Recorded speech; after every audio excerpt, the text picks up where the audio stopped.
Mm-hmm. Mm-hmm.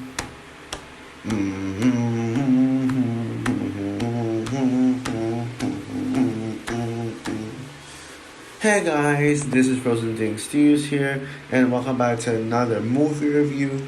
And today, I am going to be doing a review on The Wolf of Wall Street. So, The Wolf of Wall Street came out in 2013, and yes, this movie is almost celebrating its 10th anniversary. So, happy early 10th anniversary to this movie. And it's directed by Martin Scorsese, and it stars Leonardo DiCaprio, Jonah Hill, Margot Robbie, Kyle Chandler, Rob Reiner, Matthew McConaughey, Jon Favreau, Shia Wiggum, Kenneth Choi, etc. And so this movie basically tells the true story of Jordan Belfort, who is a wealthy stockbroker who wants to make money. He starts this whole company where company where everyone, where a lot of people, including Jonah Hill's character, Donny Azov,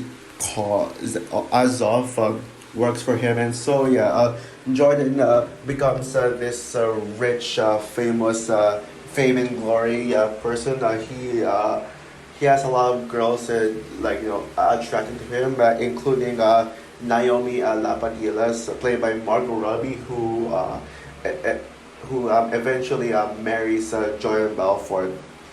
But one day, like a lot of people find out that Jordan's company is actually hiding something, and it's the fact that Jordan's company is actually an illegal company, a very illegal company where where the company does a lot of secret things involving security fraud and a lot of a lot of illegal things being hidden, and so the police now. The FBI investigates Jordan's company just to see what the illegal act is about. Eventually, Jordan covers it, but yes, it is. But later on, it is revealed that Jordan is doing a lot of criminal acts to get money, and eventually his company becomes corrupt, resulting in Jordan to lose his life. Basically, like his wife now starts to hate Jordan and files a divorce, and Jordan gets sentenced 2 years to prison. So yeah, that's basically it. So yeah, if you're wondering why am I reviewing The Wolf of Wall Street, basically I am reviewing this movie because I am because of Martin Scorsese's new movie is coming out. Killers of the Flower Moon, which I am really excited for. It's definitely my go-to movie of this month easily. Yes, even over the Taylor Swift movie. Even though I will see the Taylor Swift movie in theaters. And so I decided that leading up to Kiss the Flower Moon, I am going to be reviewing some of Martin Scorsese's movies. I think I did mention this in my my channel updates for October to December, my contents and stuff. And yet, I did say that I am going to be reviewing a couple of his films, only select ones, which are Wolf of Wall Street, Hugo, The Departed, and Goodfellas. Although, if you're asking me what about The Irishman, well, I'm not going to review The Irishman anymore. If you're like, I don't feel like reviewing The Irishman because, first of all, I actually scheduled when I'm gonna be reviewing these ones, and I don't think I'm gonna have time.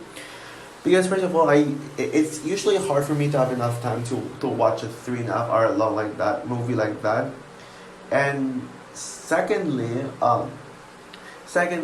only said I'm only gonna review my favorite Martin Scorsese movies, and The Irishman. I mean, as much as great as the movie is, I don't think it's one of my favorite Scorsese movies. It's even my least favorite. Best Picture nominee of Oscars 2020. Even though I still love Irishman, I think that movie is a masterpiece, but it's just not one of my favorites. And also, I'm actually going to be watching the Killers of the Flower Moon earlier, so I think I have to like give up one Scorsese movie, and I went for The Irishman. I was originally going to be seeing Killers of the Flower Moon on October 22, but now I'm going to be seeing that movie on October 20th. October 20 now, yeah, aka opening day in the US. US in my country it opens on October 18th, just a heads up. So yeah, now let's get into my thoughts on Killers of the Flower Moon. Yeah, regarded as one of Martin Scorsese's top tier films, and I gotta say yes, there is a reason as to why I chose to review Killers of the Flower Moon as one of my favorite Scorsese movies. Oh, and by the way, I actually forgot to talk about Scorsese. I was actually gonna talk about Scorsese as a director, my thoughts on him, but you know what? I'll probably save that for my Kiss in the Flower Moon review. I'll talk about my thoughts on Scorsese in as a director in my Kiss in the Flower Moon review. So yeah, but yes, this is my favorite Martin Scorsese movie. Let's just get this straight up and out of the way. I think this is the best Martin Scorsese movies. Yeah, I know most people say Goodfellas is his best film, but I still love Goodfellas. Don't get me wrong, and I will review Goodfellas. Yeah, I will review your favorite Martin Scorsese movie, but to me, Wolf of Wall Street is his magnum opus. This is a damn masterpiece that truly defines how great of a filmmaker Scorsese is. It perfectly combines Oscar bait to a movie general audiences can enjoy, and as a result, this movie feels like it's for everyone, except kids, of course. And it actually does it perfectly, man. Yeah, Martin Scorsese was such a genius when making this movie, and yeah, I absolutely adore it. The story is very rich and complex. You know, it's feels. I don't know much about Jordan Belfort's story, but people say it's actually very accurate, and they say that Martin Scorsese was able to do some perfect research on Jordan Belfort and his life, and considering that this is a 3 hour long movie, they were able to tackle so many aspects of his life when he was at the top of his game in the start, but then as the movie goes on, he goes down and down and down, and now he becomes an abusive husband to Naomi Naomi, and also a drug addict as well. And yeah, there are like so many scenes when Jordan was going insane, and yes, it's just such a very rich story. Like so many details in his life. Like it's, and a lot of times it's not just talking about him wanting money, money. It's actually about his full life. His maybe not from his childhood and stuff. Not just his work, but they also get in touch with his personal life, his family life. I mean, this movie isn't afraid to go personal. And yeah, and man, this movie is such a wild ride from start to finish. You can kind of tell that this is an Oscar bait movie, but at the same time, it manages to be entertaining throughout. And so, as this movie is 3 hours long, you actually don't feel the 3 hour runtime because of just how entertaining it is. The movie is just so full of energy, just so much over the top moments, so much raunchiness, and this considering that this is a comedy movie, sort of comedy biopic movie, it's the comedy actually works for me. I think this movie might feature one of the greatest comedy in any film because, my God, it is hilarious. I mean, so much just clever jokes. I can't really recall all the jokes, but and most of the jokes are raunchy, but I still really dug the jokes. Dug the jokes. But I think we can all agree the best joke in this movie, the funniest joke is the Matthew McConaughey hum.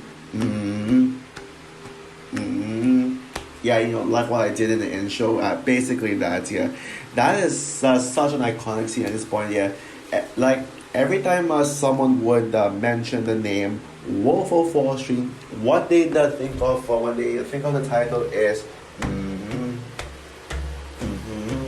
Yeah, you can't Yeah, you can't forget that scene in the movie. You can't think about Wolf of Wall Street without thinking about that hum, because it is just iconic at this point.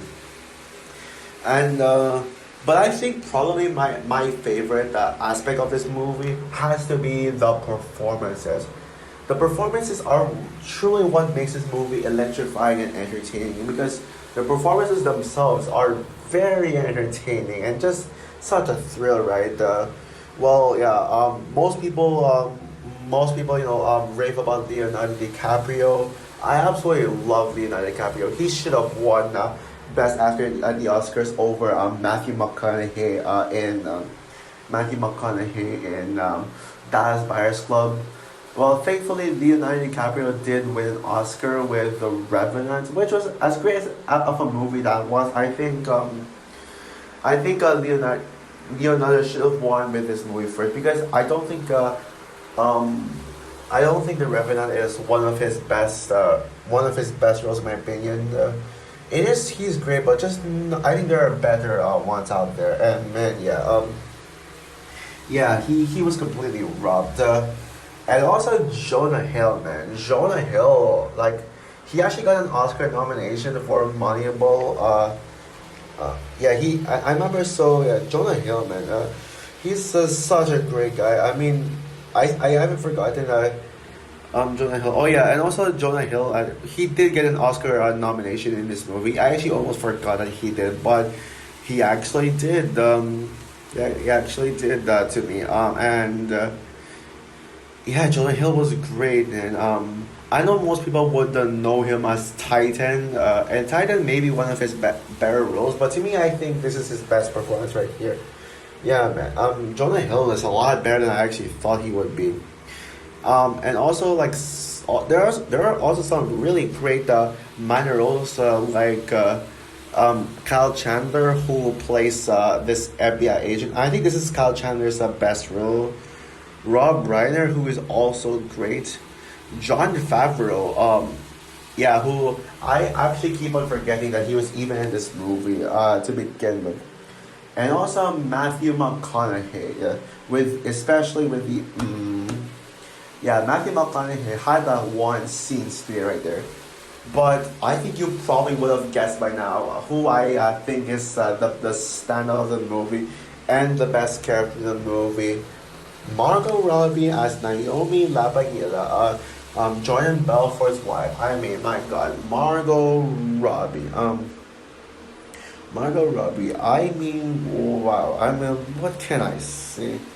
Yeah, this is the movie that made Margot Robbie as popular of an actress as she is today. Yeah, sure, you got your Harley Quinn and your Barbie, but this is the movie that made Margot Robbie a true star. This is the movie that made Margot Robbie rise up as a star. Rise up as a star. And yes, this is the movie that really gave us the Margot Robbie we have today. I think Margot Robbie was in. This isn't really Margot Robbie's debut, because I think she actually started something in 2011. I forgot what it was. I don't think I've ever seen it, because I think this is the earliest Margot Robbie movie I've seen. And I gotta say, man, yeah, this is Margot Robbie's best performance. Yes, over even over Barbie. And also Nellie Leroy from Babylon. I said that was her best performance, but yeah, turns out this is her true best performance. There is a reason as to why a lot of people are simping on her, and she's considered to be one of the hottest characters of all time. I'm talking about Naomi, and also there's also a reason as to why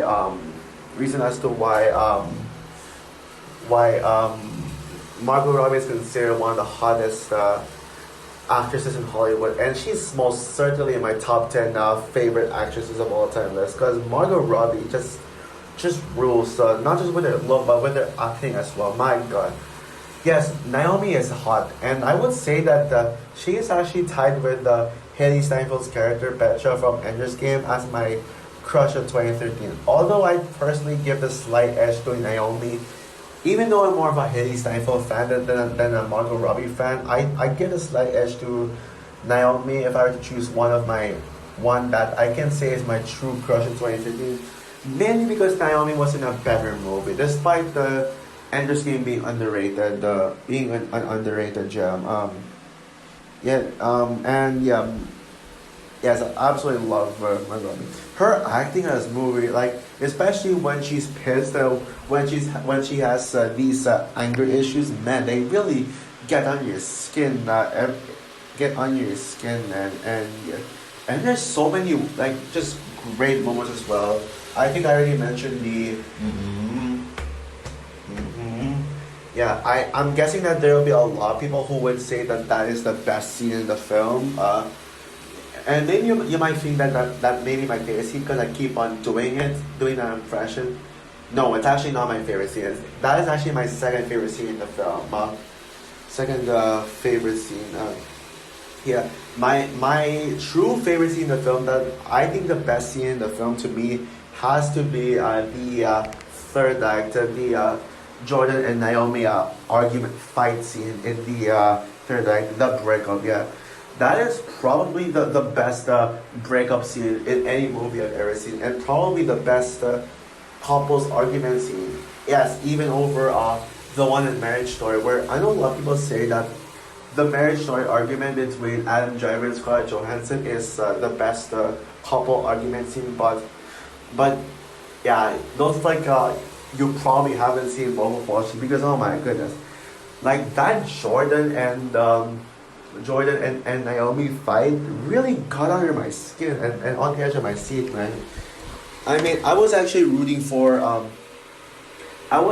obviously rooting for Naomi because one, Naomi is the best character in the movie, and two, Jordan is just a really terrible person. Yeah, yeah. The movie really does a great job on making you hate Jordan Belfort, and I hate Jordan Belfort, but not in a way that I would consider a negative of the movie. I hate Jordan Belfort because he's actually a bad guy. He's actually like supposed to be the villain. Despite the movie being about him, it's about him pretty much going corrupt and becoming going corrupt and doing all these criminal acts, which is why they make him like so hateable. Like yeah, and yeah, the more that he goes downhill, the more hateable he gets, and you just really want to see him lose.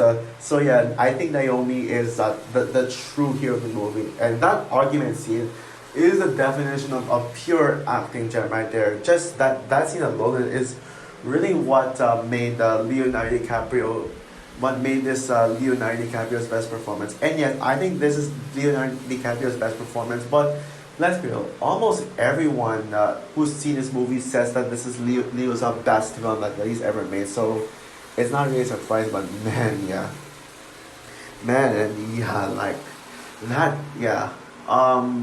There are also some other great scenes as well. Like you know, like that scene when there's also the scene when Jordan Belfort was in a resort and he was smoke and he was like on drugs. He was like drunk, like he didn't know what he was doing, and he couldn't even talk properly. And so he went home, yeah, and then what's his name again? Jonah Hill's character, Donnie, yeah. And Donnie was like messing around the house, and so Jordan had to chase Donnie, and he couldn't even speak, and he couldn't even drive his rich car properly. He was like, oh my god, like he was like driving that car around, causing damage. Like he was actually imagining, that he's actually safe and sound without getting hurt, but turns out that it was revealed that he actually did cause damage to his car and also to a bunch of public property in the streets. And man, yeah, that was a great scene. I also love the scene when Jordan met Naomi for the first time. That's actually one of my favorite scenes in the film. And the sex scenes. My god, man, this is some of the raunchiest and best sex scenes I've ever seen. Fun fact, guys, this was actually the first movie I've ever seen that included pure sex. I saw it for the first time back in early 2020. It was that time when I didn't have Letterboxd yet, and I saw it, and yeah, I mean, it was the most inappropriate movie I've ever seen. Despite I've seen films like Deadpool and some other stuff, and Deadpool did have a sex scene, I believe. and even a super scene, but man, not knowing it's this as Wolf of Wall Street, and still to this day, even if no matter how much movies I've seen, I still think Wolf of Wall Street is the raunchiest movie I've ever seen, the most inappropriate movie I've ever seen, and man, that is something, something. And yeah, man. Um, so yeah, I guess that's it. So overall, The Wolf of Wall Street is a perfect movie. I actually wish I made this review longer, but I mean, I don't know what else is there to say other than this movie is just perfect. Yeah, this movie is Martin Scorsese's magnum opus to me. Yeah, it has the best. Yeah, it has such a perfect writing, a perfectly accurate, detailed, and researched, um, and definitely researched movie about I mean, how their faces. It's such a just a very accurate depiction of Jordan Belfort's life, but like I don't think anyone would have made a better version of his life than Martin Scorsese. And the movie is just pure entertaining, which is probably what made this the best Scorsese movie. Just the entertainment value. It's raunchy, it's funny, it's over the top, especially with Leonardo DiCaprio, Jonah Hill, and Margot Robbie's performances. All three gave their best performance in their careers, by the way, and this Naomi just straight up being a hot character, and probably Margot Robbie's the hottest role yet, and just some heart pounding moments that really gets you on the edge of your seat. Remember what I said? Remember in my Man of Steel review when I said that Man of Steel is my favorite movie of 2015? No, 2013. I mean, well, sorry, Man of Steel, but looks like Wolf of Wall Street took your place because yes, Wolf of Wall Street is officially and for good my favorite movie of 2013. Back in 2021, I actually kept going back and forth on which is my favorite movie of 2013. It was either this Man of Steel or Prisoners. Yeah, Prisoners. So I will admit though, I actually put Man of Steel above Prisoners in my best movies of 2013 list. So Man of Steel is my second favorite movie in 2013, and Prisoners is number 3, while Wolf of Wall Street takes the number 1 spot. I mean, yeah, everything about this movie, man, and yeah, So yeah, with that said, I'm gonna give Wolf of Wall Street, of course, 5 stars out of 5. Perfect movie. So that's all for my review on The Wolf of Wall Street. What are your thoughts on this movie? Who agrees with me that this is Scorsese's best film, or do you think that Goodfellas is still the best Scorsese movie? Comment down below, like, subscribe, hit the notification bell, and stay tuned for my review on what I consider to be Martin Scorsese's most underrated film, Hugo. Bye, guys.